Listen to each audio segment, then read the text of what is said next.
안녕하세요. 도무지 이해가 안 가는 게 하나 있어서 이렇게 사연을 보내봤어요. 며느리들끼리 사이 안 좋으면 시어머니한테 뭐 좋은 게 하나 있나요? 형제들끼리 우애도 좋은데 며느리들끼리 사이 좋으면 더 좋은 게 아닌가 싶은데 왜 저희 시어머니는 잘 지내는 동서지간 사이를 갈라놓으려고 하는지 모르겠네요.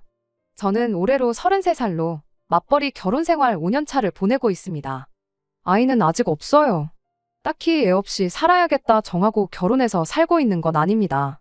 그냥 언젠가 생기면 생기겠지 하고 마음 편히 갖고 살고 있었는데 어쩌다 보니 벌써 결혼 5년 차가 넘어가게 되었네요. 아이 안 가지려고 따로 노력한 것도 없고요. 벌써 결혼한 지 5년이 지났다 보니 아이 없는 생활이 더 익숙하긴 하지만 당장에 내일이라도 아이가 생긴다면 이 한 몸 다 바쳐서 최선을 다해 키울 생각입니다. 결혼 생활 5년 하면서 바뀐 게 참 많네요.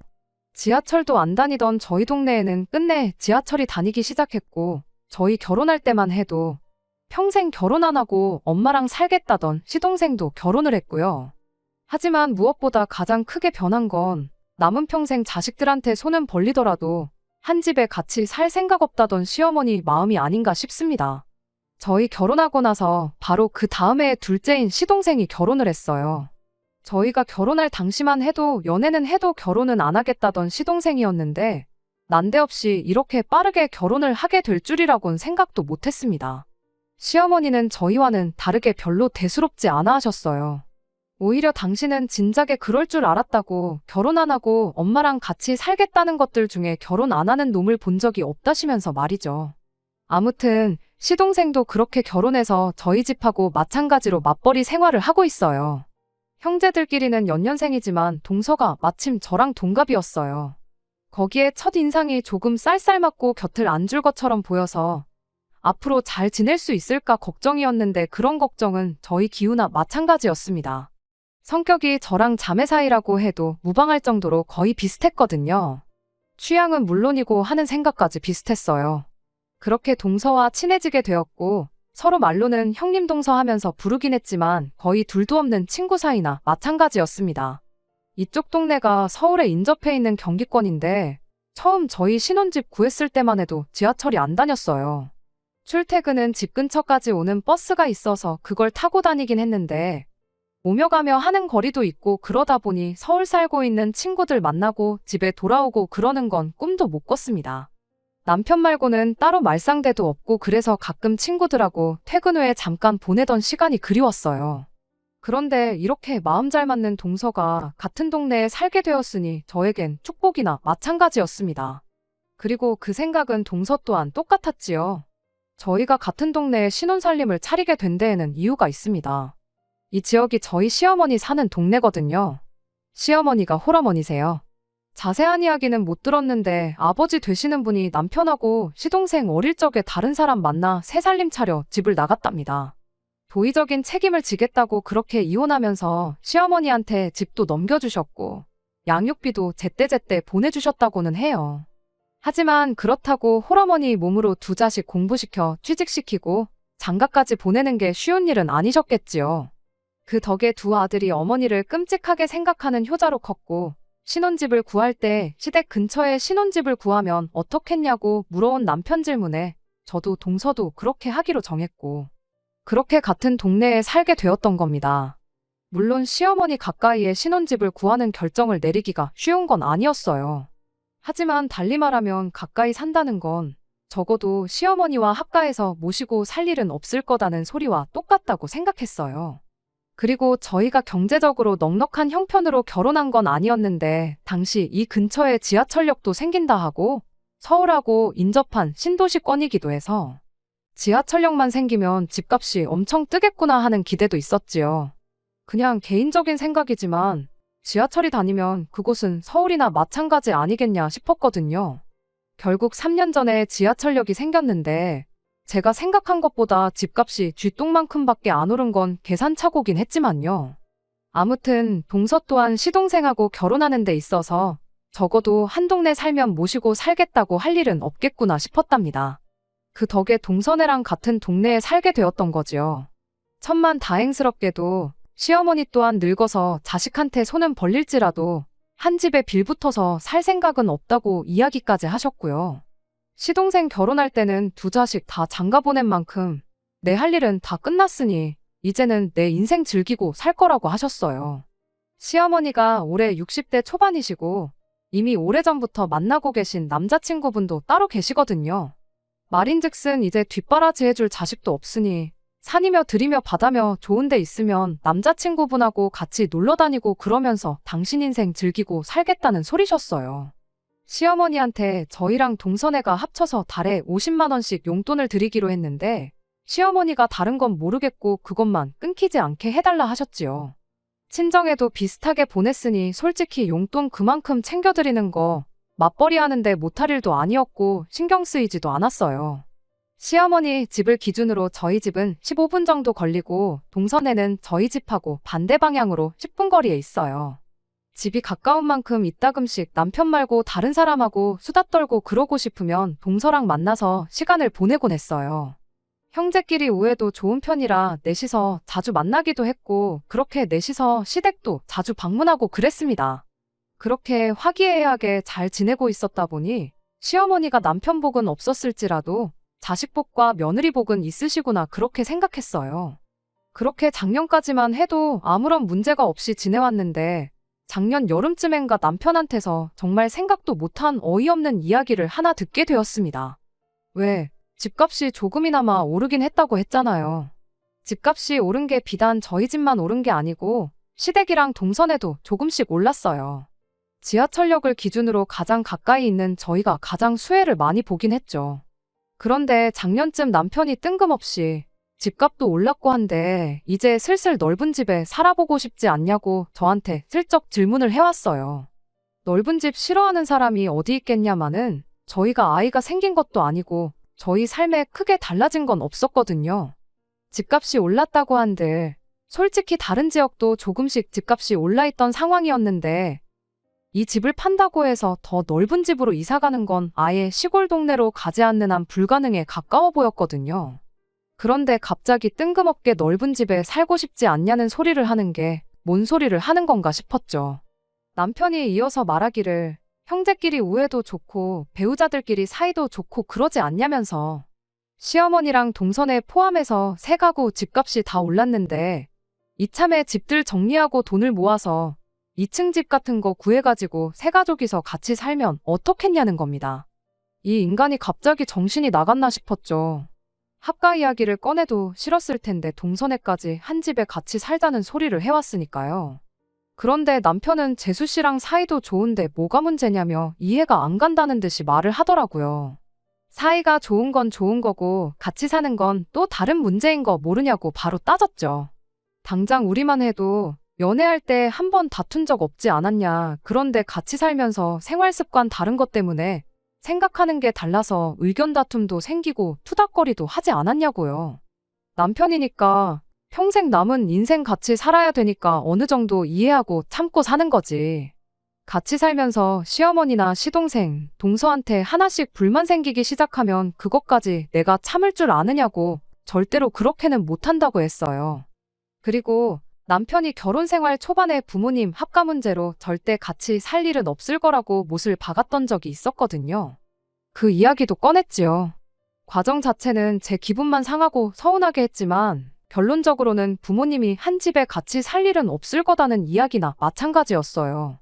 결혼하고 첫 번째 맞는 겨울이었나 저희 친정어머니가 빙판길에서 크게 넘어지면서 다리랑 허리를 크게 다치신 적이 있었거든요. 집에는 제 남동생도 있고 아버지도 계셨지만 솔직히 저희 집 남자들이 그렇게 믿어온 사람들은 아니에요. 라면 정도나 끓일 수 있을 정도지 저희 어머니 없으면 아마 굶어 죽으면 죽었고 얼어 죽으면 죽었지 자기 손으로 뭘 해먹고 청소 빨래하고 하는 성격은 아니거든요. 그렇다 보니 어머니가 너무 걱정됐어요. 몸도 제대로 못 가누는데 괜히 동생이랑 아버지 밥 챙겨주고 한다고 무리해서 몸 움직이고 그럴 게 너무 눈에 뻔했거든요. 그래서 남편한테 어머니가 몸 좀 나아질 때까지 우리 집에 좀 와 계시라 그러면 안 되겠냐고 남편한테 물어봤어요. 동생하고 아버지한테는 그때까지 배달을 시켜 먹던 라면을 끓여 먹던 생쌀을 드시던 식사는 알아서 해결하라 하고 집안일 같은 건 내가 주말에 친정 찾아가서 한 번에 몰아서 해주고, 그리고 겸사겸사 평일에는 제가 퇴근해서 어머니 간병도 좀 해드리고 그러면 딱 좋겠다 싶었거든요.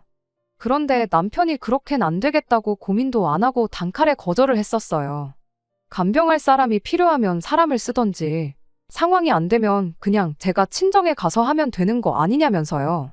어머니가 집에 계시면 동생이랑 아버지 식사며 집안일이다 뭐다 신경 쓰실 게 많아서 괜히 아픈 몸 이끌고 억지로 하실까봐 그러는 거다 했더니 그런 건 그냥 못하게 하면 되는 거 아니냐고, 하시지 말라고 했는데도 하시면 그건 장모님 복이고 장모님이 잘못하시는 거지 누굴 탓하겠냐며 끝까지 칼같이 굴더라니까요.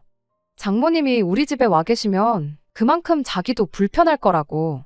그리고 당장 너는 주말에 처가에 가서 집안일 도와주고 올 거라고 하지 않았냐. 그럼 그 말은 곧 나 혼자 주말에 장모님하고 단 둘이 이 집에 있어야 한다는 건데. 거동이 불편하시니 내가 너 대신 간병을 해야 할 수도 있는 일이고, 그렇지 않다고 해도 신경이 쓰여서 내가 집에서 편하게 쉴 수나 있겠냐고 하는 겁니다. 그러더니 저보고 입장 바꿔 생각해 보래요.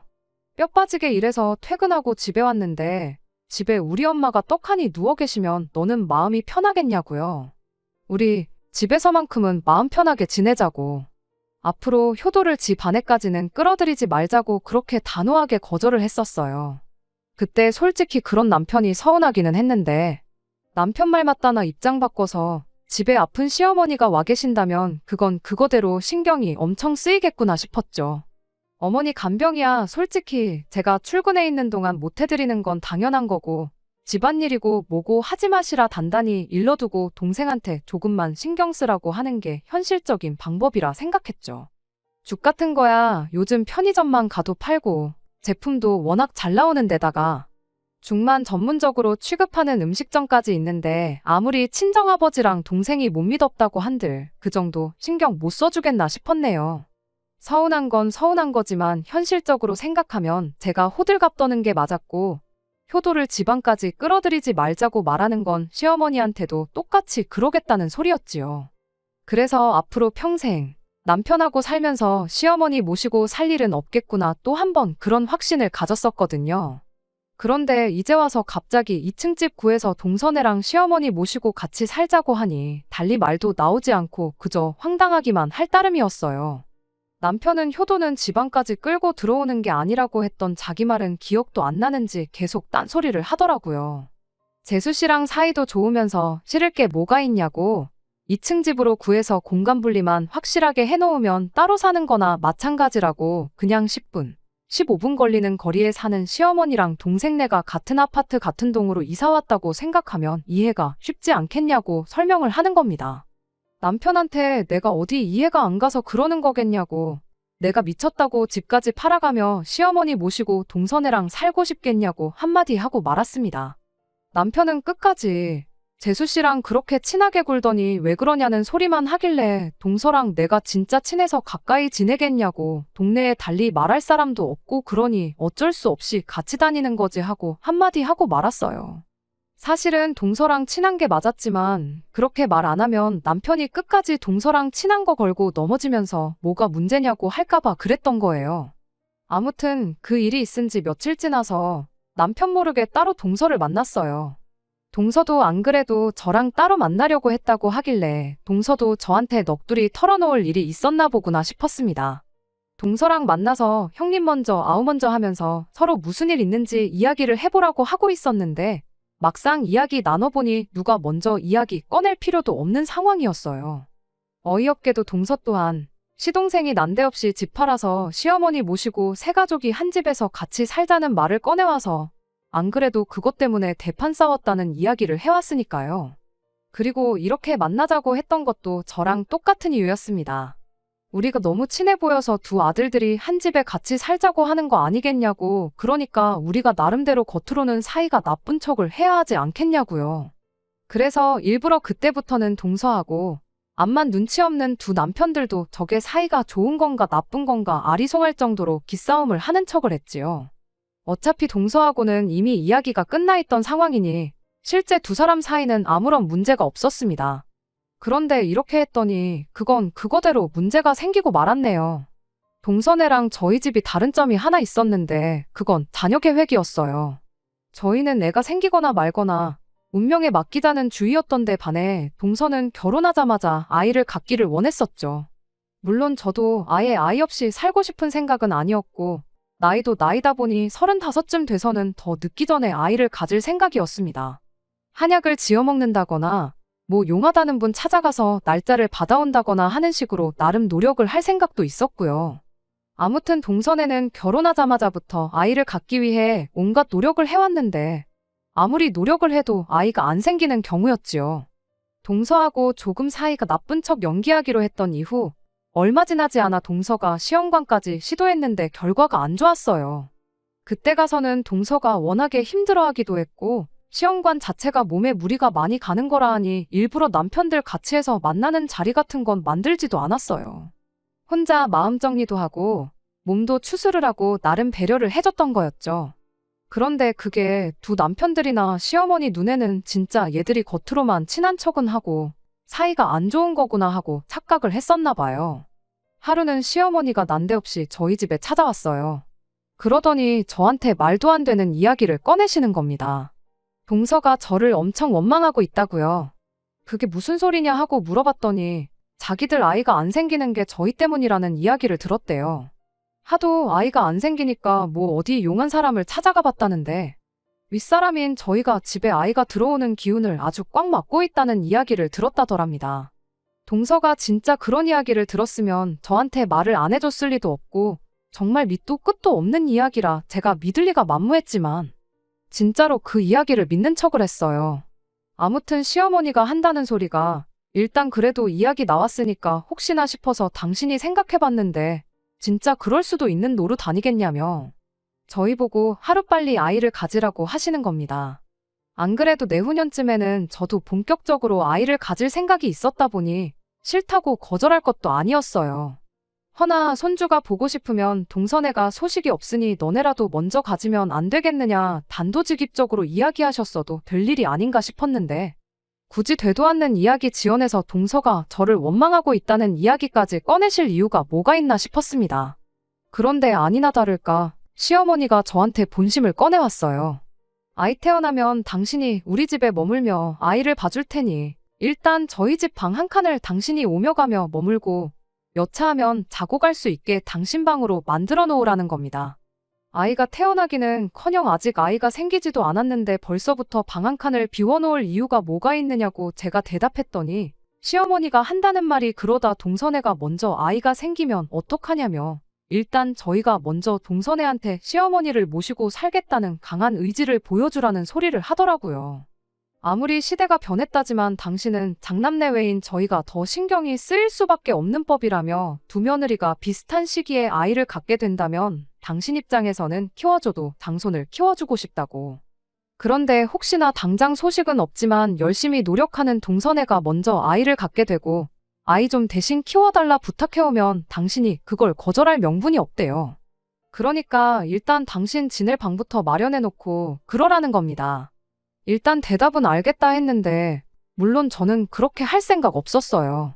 아니나 다를까 시어머니가 집으로 돌아가시고 난 뒤 남편이 갑자기 설레발을 다치면서 얼른 어머니 지낼 방부터 만들어 놓자고 보채기 시작하더라고요. 그래서 남편한테 뭘 벌써부터 그러냐고 천천히 하라고 한마디 하고 저는 제 볼일을 다시 보기 시작했습니다. 그랬더니 남편이 혼자 허둥지둥대면서 그러다 어머니 말처럼 동생네한테 선수 뺏겨서 복직 못하고 경력 끊기게 되면 어떡하냐고 끝까지 설레발을 치더라고요. 남편한테 그러면 어쩔 수 없는 거 아니냐고 그리고 어차피 방 한 칸 만들어 놓을 생각이면 나는 굳이 시어머니가 아니어도 된다고 친정어머니한테 그 방 내드리고 여기서 지내시면서 아이 좀 봐달라고 해도 되는 거 아니겠냐 한마디 하고 말았죠. 이왕 한 집에 같이 살 거면 나는 불편한 시어머니보다 맘 편한 친정어머니가 더 좋다고요. 제가 이렇게 대답할 줄 몰랐는지 남편이 엄청 당황한 눈치였어요. 그리고 그날이 지나서 동서한테 또 남편들 모르게 연락을 했지요. 오랜만에 한 연락이었는데 동서도 어느 정도 마음을 추스른 건지 크게 문제는 없어 보였습니다. 그리고 그날 서로 회사 일 일찍 마치고 서울에서 따로 만났어요. 약속 장소에 동서가 들어오는데 입구에서부터 할 말이 많다는 표정으로 가게 안으로 들어왔지요. 아니나 다를까 얼마 전에 시어머니가 동선에 찾아와서 있던 일을 이야기해 주더군요. 시어머니가 저희 집에 오셨던 것처럼 연락도 없이 동선에 찾아와서는 정말 큰일이라고 하면서 난리법석을 떨며 이상한 분위기를 조성했대요. 그러더니 한다는 소리가 요즘 제가 아이를 하루라도 빨리 가져야겠다며 동서를 견제하듯이 이야기를 했다는 거예요. 쟤들 하는 꼬라지를 보니 자연 임신은 죽어도 안 되겠구나 그렇게 생각했는데 요즘 시험관도 하고 저러는 거 보니 제가 똥줄이 타기 시작했는가 보다고요. 우리 아이가 태어나면 장손이고 찬물도 위아래가 있는 법인데 동선애가 그런 건 쥐뿔도 신경을 안 쓰고 아주 집안 족보를 개족보를 만들려고 한다고 하면서 안 좋은 소리도 했다고 하고 무엇보다 아이 태어나면 시어머니가 아이를 봐줘야 하는데 동선애가 먼저 아이를 갖게 냅뒀다가 정작 저희들 시어머니 동무 필요할 때 아무런 도움도 못 받게 될까봐 걱정이라는 겁니다. 돈 주고 사람 쓰기도 싫고 애 키운다고 맞벌이도 포기하고 싶지 않은데 동선애가 시험관으로 아이까지 먼저 가져버리면 우리만 손해라고 그러니 동서가 아이를 갖기 전에 먼저 선수를 치겠다고 했다는 거예요. 그래서 시어머니 와서 지낼 수 있게 방 한 칸 비워놓고 아주 설레발치는 게 보통이 아니라고. 그런데 시어머니 딴에는 여태까지 애 없이 지내다가 당신 도움 못 받게 될까봐 그제서야 아이를 갖겠다고 드는 저보다 결혼하자마자부터 손주 보여주겠다고 노력한 동선애가 더 마음이 쓰이고 더 도와주고 싶고 그런다고 했답니다. 그래도 한편으론 저희 남편이 장남이다 보니 아무리 둘째네가 마음이 쓰인다고 해도 당신이 전부 당신 원하는 대로 할 수 있는 건 아니라고. 그러니 일단은 저희가 아이를 먼저 가질 마음부터 접도록 해야 하는 거 아니겠냐셨대요. 그리고 그 방법은 저희한테 제안한 것과 똑같은 방법이었지요. 바로 시어머니가 언제든 오며 가며 지낼 방 한 칸을 만들어 놓고 나아가서는 아예 시어머니를 먼저 모시고 살겠다고 선언하는 방법이요. 동서도 사실 그때까지만 해도 긴가민가 하기는 했대요. 저랑 친하긴 하지만 한편으로는 시어머니 말만 들으면 애 키우는데 도움받으려는 이야기만큼은 너무 그럴싸해서 순간 믿을 뻔했다는 겁니다. 제가 동서 흉을 보고 그런 거 다 떠나서 그냥 애 키우는데 도움받는 부분 그런 것만요. 그런데 동선에는 또 저희 집하고 구조가 다르거든요. 저희 집은 그나마 방이 3개라서 시어머니가 저러고 갔을 때 별 문제가 없었지만 동선의 집은 방이 2개밖에 안 되었거든요. 시어머니한테 방 한 칸 내드리면 아이 태어나면 아이는 무슨 방을 쓰냐고 시동생한테 물어봤대요. 그런데 시동생이 동서 말 다 자르고 지금 그게 중요하냐고. 애가 어느 정도 클 때까지는 시어머니하고 같은 방 쓰게 하면 되는 거 아니겠냐. 일단 시어머니부터 먼저 붙잡아서 우리 집에 모셔야지. 안 그러면 이러다 형님네한테 전부 다 빼앗기게 될 테다 하면서 호들갑을 떨었다는 거예요. 동서도 그때 눈치를 딱 챘나 보더라고요. 시어머니 모시고 살자는 소리가 하고 싶은데 마땅한 이유가 없으니 저희들 핑계. 아이 생기면 시어머니한테 받아야 할 도움 같은 거 다 계산하고 시어머니를 모시자고 자기 입으로 말하게 하려는 수작인 걸 말입니다. 이미 전년도에 남편이 2층 집 구해서 세 가족이 함께 살자는 말을 꺼냈다 보니 깊게 생각할 것도 없었어요. 저랑 동서 사이가 좋다는 핑계로 어떻게든 한 집에 같이 살아볼 요량이었는데 막상 까놓고 보니 둘이서 기싸움 엄청 하고 사이도 안 좋아 보여서 어떻게든 그걸 활용해서 두 아들 집 중에 아무데나 시어머니를 모시고 살게 할 생각이었던 겁니다. 사실상 두 남편들한테는 누가 어느 집에서 시어머니를 모시던 크게 상관이 없었던 거죠. 그런데 방법이 참 어이가 없잖아요. 모시고 살고 싶으면 두 며느리들 경쟁심을 유발시켜서 부추길 게 아니고 저희들은 어떻게 생각하는지 의견 먼저 물어보는 게 적절한 방법 아니겠나요? 그런데 세 가족이서 한 집에 같이 살자고 하질 않나? 이번엔 어느 집에서 먼저 모시기 전에 우리가 먼저 모셔야겠다 하질 않나? 저희들 의사는 하나도 묻지 않고 통보하듯 자기들끼리 결정해서 되도 않는 연극하면서 시어머니 모시게 하려는 그 정신머리가 너무 괘씸했습니다. 물론 시어머니가 아이를 봐주신다면 당연히 유리한 점이 많겠지만 동서도 저랑 생각하는 게 똑같았어요. 아이 봐주신다는 핑계로 언제까지 집에 머무르게 될지 아무도 모르는데 그렇게 오랫동안 모셔야 한다면 차라리 방 하나 비워놓고 각자 친정어머니 오며 가며 하게 만들어 놓는 게 며느리들 입장에서는 100번 나은 거 아니겠나요?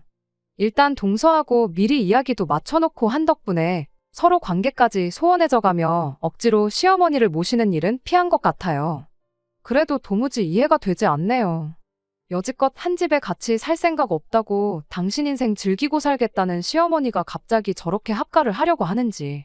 그리고 그 방법이 하필 다른 것도 아니고 며느리들 사이를 이간질해서 그러려는 건지 말이에요. 저희가 시어머니를 일부러 멀리한 것도 아니고 신혼집도 시댁 근처에 구하고 나름 자주 시댁 왕래하면서 남들 하는 거 이상은 했다고 생각하는데 며느리들 사이 이간질시켜서 시어머니가 얻을 수 있는 게 뭐 있는 것도 아니잖아요. 혹시 이런 시어머니 심리를 설명해 주실 분들 계시면 알려주세요.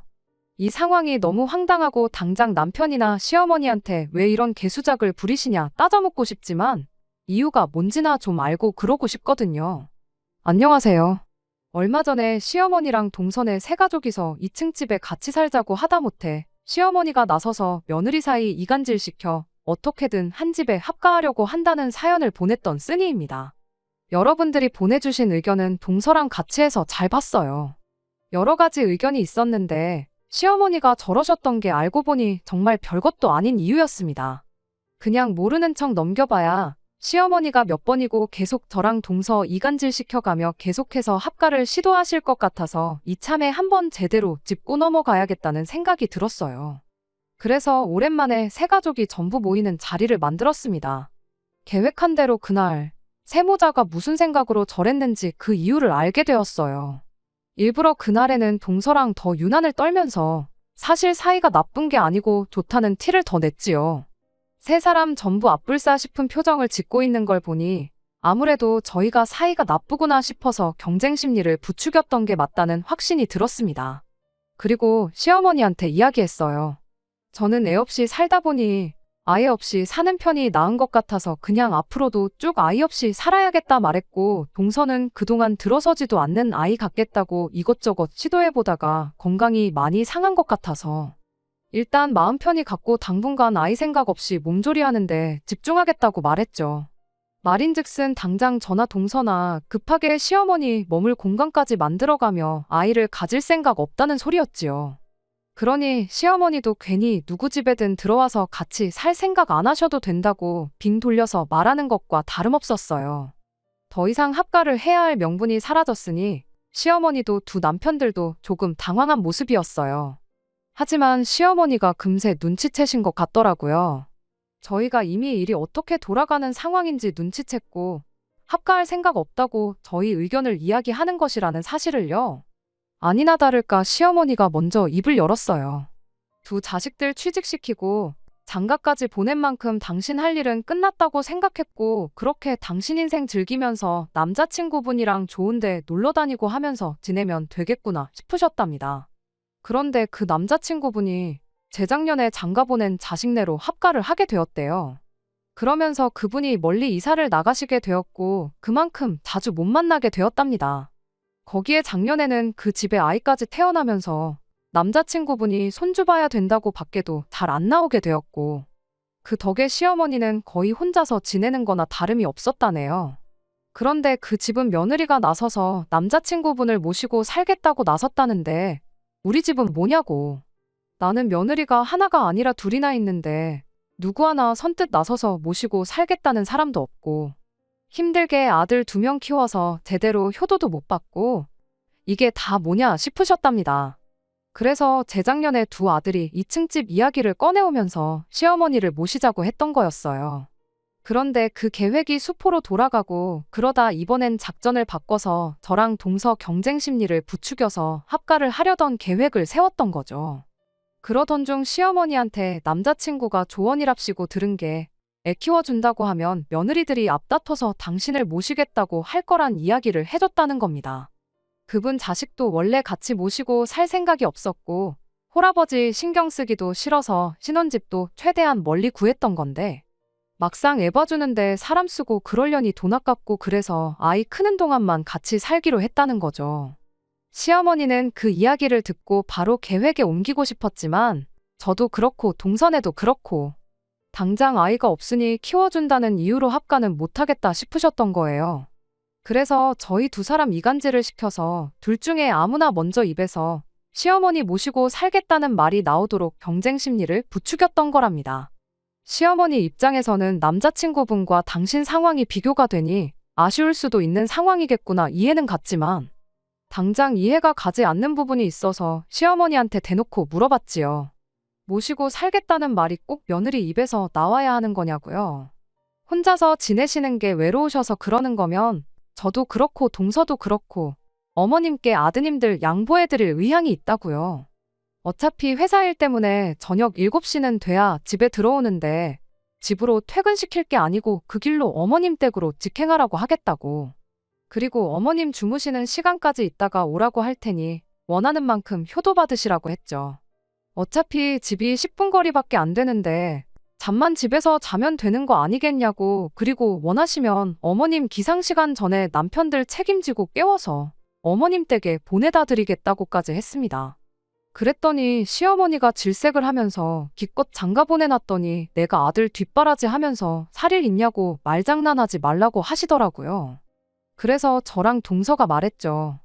어머님 어차피 저희들 대신에 아이를 키워주겠다고 하셨는데 두 아들 밥 챙겨주고 출근시키고 하는 게 갓난아이 키우는 것보다 오히려 쉽지 않겠냐고요. 저희들 집에 합가를 한다고 해서 맞벌이하는 저희들이 어머님한테 해드릴 건 별로 없다고요. 오히려 아이 돌봐야 한다고 하루 종일 어디 밖에도 못 나가고 집에만 계셔야 할 텐데 어머님 그거 감당 가능하시냐고 물었습니다. 그냥 차라리 여태까지 그래왔던 것처럼 엎어지면 코 닿을 데 사는 두 며느리들이 사이좋게 지내면서 시댁에 자주 와서 어머님 챙기고 하는 게 어머님한테는 더 유리한 거 아니시냐고요. 꼭 모시고 산다고 해서 그게 효도고 안 모시고 따로 산다고 해서 불효고 그런 거 아니라고 했습니다. 어머님 남자친구분 아이 돌본다고 어디 밖에도 못 나가고 집에만 계신다는데 진짜 행복하시냐고 한번 물어봐 보시라고 했죠. 손주 봤으니 당연히 행복하시겠지만 꼭 합가를 안 해도 손주는 저희도 매일같이 보여드릴 수 있다고요. 그랬더니 시어머니가 아무 말도 못하고 계시다가 그제서야 저희 뜻을 알게 되신 건지 미안하다고 사과를 해오셨어요. 남자친구분이 어떻게 지내는지도 모르고 그냥 자식이 모시겠다고 해서 한 집에 사는 것 보고 부러워서 그런 것 같다고. 이야기 듣고 보니 니들 말이 틀린 게 없다시며 저희한테로 다가오셔서 저희 손을 꼭 붙잡아 주시곤 그냥 이대로 가족들끼리 우애 좋게 사이좋게 지내자셨습니다. 그 와중에 눈치 없는 두 남편들이 분위기 파악도 못하고 가까이 와서 그러자고 이대로 행복하게 지내자고 저희들 어깨를 같이 감싸더라고요. 그와 동시에 저랑 동서가 두 남편들한테 니들은 낄 때 끼라고 우리들한테 말 한마디 물어보는 게 그렇게 어려웠냐고. 당신들은 우리랑 집에 가서 이야기 좀 따로 해야겠다고 한마디 하고 말았습니다. 아무튼 그 뒤로 시어머니 합가 이야기는 쏙 들어갔어요. 남자친구분도 시어머니한테서 저희랑 있었던 이야기 듣고는 아들내외가 나를 모시고 사는 게 아니라 부려먹으려고 데리고 사는 거였구나 싶어서 그 집을 나오시고 다시 동네로 이사를 오셨어요. 이야기 나온 김에 시어머니 집에서 같이 지내시기로 한 것 같고요. 그래서 두 분이 요즘 놀러 다니시느라고 저희들 집에는 얼씬도 안 하세요. 남편들도 이번 일을 계기로 혼자 생각할 게 아니고 저희들 말만 들으면 중간 이상은 간다는 걸 깨달았는지 사소한 것까지 하나하나 다 허락받고 물어보고 하고 있고요. 잠깐 시어머니가 합가 때문에 문제가 생기긴 했지만 오해는 다 풀렸으니 지난날처럼 즐겁게 지내는 일만 남은 것 같네요. 끝까지 들어주셔서 감사합니다. 오늘의 사연은 여기까지입니다. 구독과 좋아요, 알람 설정 부탁드리고 더 좋은 사연으로 다시 찾아뵙겠습니다. 감사합니다.